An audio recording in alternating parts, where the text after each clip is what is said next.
एक अन्य प्रश्न पूछा है मित्र ने, आपने एक दिन बताया था कि प्रेम का दूसरा पहलू घृणा है, लेकिन जब हम किसी से घृणा करते हैं तो उस सिक्के का दूसरा पहलू क्या प्रेम है?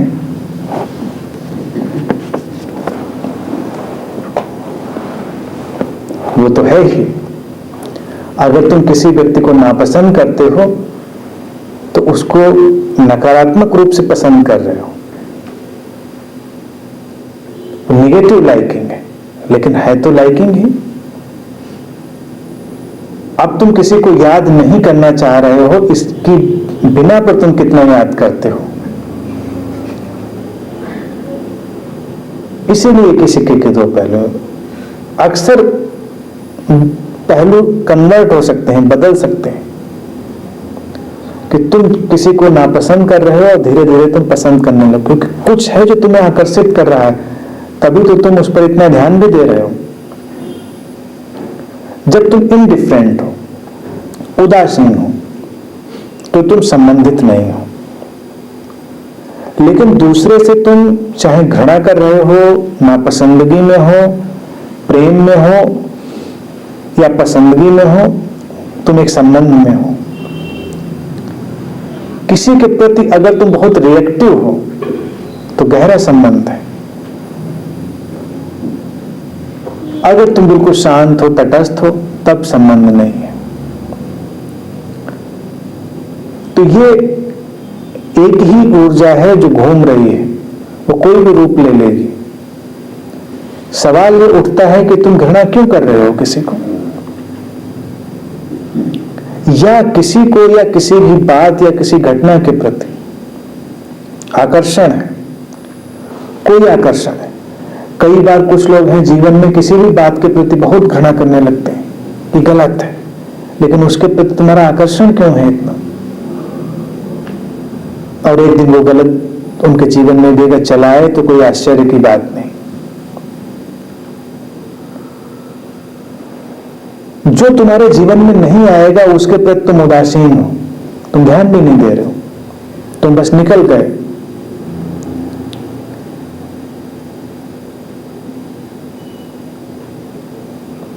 जब तुम शांत होकर निकल जाते हो किसी व्यक्ति या घटना के पास से, तो ये अलग ढंग है। और तुम घृणा, प्रेम, प्रतिक्रिया किसी भी चीज में उलझे तो तुम उलझ गए, अब तुम पकड़ लिए गए। जब तुम पकड़ लिए जाओगे तो फिर ये रिश्ता धीरे धीरे करके बन जाएगा। अक्सर तो फिल्मों में भी देखते हो, लड़ाई झगड़े होते हैं, उसके बाद लव स्टोरी शुरू हो जाती। पहले तो जो पुरानी मूवीज बनती थी उनका कुछ जो प्रोजेक्शन होता था वो ऐसा ही होता था कि हर मोहब्बत की शुरुआत झगड़े से होती थी। पहले लड़ाई झगड़ा, एक दूसरे को बिल्कुल पसंद नहीं करना, और फिर मोहब्बत की शुरुआत। क्योंकि तुम उलझे किसी से तो उलझ ही तो गए ना, संबंधित हो गए। तो ये संबंधित होने की बात है। घृणा वस्तुतः घृणा नहीं है। जैसे मित्रता और शत्रुता, बिना वजह तुम देखो तुम्हें शत्रुता भी किसी से नहीं होती। शत्रुता और मित्रता में बड़ा ही मजेदार पहलू है कि मित्रता तो शत्रुता के बिना हो सकती है। यानी कोई तुम्हारा मित्र है तो शत्रु होना जरूरी नहीं है उसका, लेकिन कोई तुम्हारा शत्रु है तो उसका मित्र होना बिल्कुल जरूरी है। बिना मित्र हुए कोई किसी का शत्रु नहीं हो सकता। ऐसा नहीं सड़क चलते कोई तुम्हारा शत्रु हो गया। यानी कि आज कोई तुम्हारा एनिमी है तो वो तुम्हारा फ्रेंड था, तुम्हारा मित्र था पहले। आज तुम जिससे घृणा कर रहे हो, एक दिन तुम उससे प्रेम कर रहे थे और फिर एक दिन तुम उससे प्रेम कर सकते हो। तो शत्रु मित्र बन जाता है, मित्र शत्रु बन जाता है। ये दुष्चक्र है जो इन दोनों से बाहर हो जाता है। वही एक साधना की संतुलित अवस्था की ओर बढ़ता है, जिसे हम वीतराग कहते हैं। प्रेम और घृणा से अलग एक संवेदनशीलता पर आधारित संबंध। जिस प्रेम में भी बहुत फीवर है, बहुत उत्तेजना है, तो वो एक दिन घृणा में बदलेगा, क्योंकि घृणा में भी बहुत उत्तेजना है, बहुत फीवर है। और एक प्रेम ऐसा है जिसमें कोई फीवर नहीं, बहुत शांत है। जिसमें शांति की धारा है, उसका विपरीत नहीं होगा, क्योंकि जो लहर बहुत तेजी से उठ रही है वो उतनी तेजी से गिर भी जाएगी, और जो नदी शांति से बह रही है वो बह रही है। लहरें उठती हैं, गिरती हैं। तो एक लहर प्रेम की, जब कोई तुम्हारी बहुत प्रशंसा करने लगे तो तुम पूरी तरह से तार्किक रूप से तैयार हो सकते हो कि ये व्यक्ति तुम्हारी निंदा भी करेगा। बिल्कुल विचलित मत हो, तुम पहले से ही तैयार हो जाओ कि इतनी प्रशंसा इसने करी, थोड़ा संतुलन बनाएगा। अब कितनी देर कौन करता है निर्भर करता है। कोई 5-10 घंटे में ही दूसरे ध्रुव पे चला जाएगा, कोई 5-10 दिन में, कोई 5-10 हफ्ते में, 5-10 महीने में, कोई 5-10 साल लगाएगा।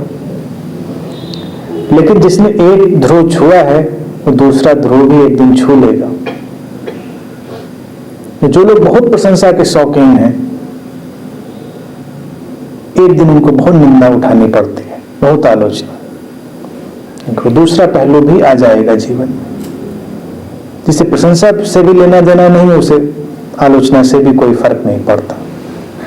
और ये एक ही व्यक्ति के गुण धर्म है। जैसे कोई व्यक्ति किसी के बहुत सम्मान में है, तो सम्मान एक ऐसा स्थिर गुण है जो तुम्हारे रोम रोम से फूटता है। लेकिन जो सम्मान बहुत ज्यादा शोरगुल कर रहा हो, तो वो अपमान में भी बदल सकता है। बिल्कुल तैयार रहो। शोरगुल जहां आया नहीं, उत्तेजना आ गई उसमें, और उत्तेजना की तरंग बदल जाएगी। तो जिस प्रेम में बहुत उत्तेजना है, उसका दूसरा पहलू भी आएगा, वो घृणा की तरह। अब घृणा के कलर्स हैं बहुत सारे। घृणा का मतलब ये नहीं गर्दन ही दबा दोगे, वैसे कोशिश भी कर लेते हो दबाने की, कोई ऐसी बड़ी बात नहीं। बहुत सारे प्रेमी गर्दन दबाते हैं, फिर लिटरली दबाते हैं, मानसिक रूप से तो दबाते ही हैं, कई बार हाथों से भी दबाते हैं। फिर सब प्रेम आ जाता है, फिर सब माफी हो जाती है। पहले गांवों में अक्सर घटनाएं होती थी। पति पत्नी जिस दिन खूब लड़ाई झगड़ा करते थे, तो देखने वाले बहुत हैरान होते थे कि मारी डालेंगे एक दूसरे को क्या। उसके 1-2 दिन के अंदर दोनों में बहुत मोहब्बत होती थी। तो बाहर वाले बहुत दुखी होते हैं, सोचते हैं कोई निपटारा करवा दिया जाए, कोर्ट कचहरी पुलिस बुलवा दें, कुछ कर दें। मैं भी जब अपने टाउन में था तो अक्सर 1-2 फैमिली ऐसी थी, उनको देखकर बहुत परेशान होता था। फिर समझ में आ गया कि नहीं, ये कुछ सर्किल है जो 2-4 दिन में घूमता रहता है। और फिर उस लड़ाई झगड़े कलह महाभारत के बाद फिर मोहब्बत। तो ये ध्रुव है, और मोहब्बत भी उतनी ही गहरी, जो अभी एक दूसरे के सामने से थाली फेंक रहे होते हैं, दूसरे ही क्षण बैठ के एक दूसरे को खिला रहे होते हैं। ये नहीं कि अपना अपना खाना खाओ। खलील जिब्रान ने लिखा था ये प्रॉफिट में,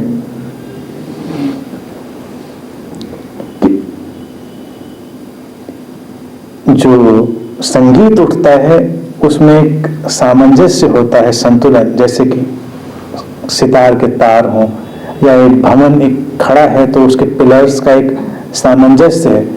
और सामंजस्य जब गड़बड़ाता है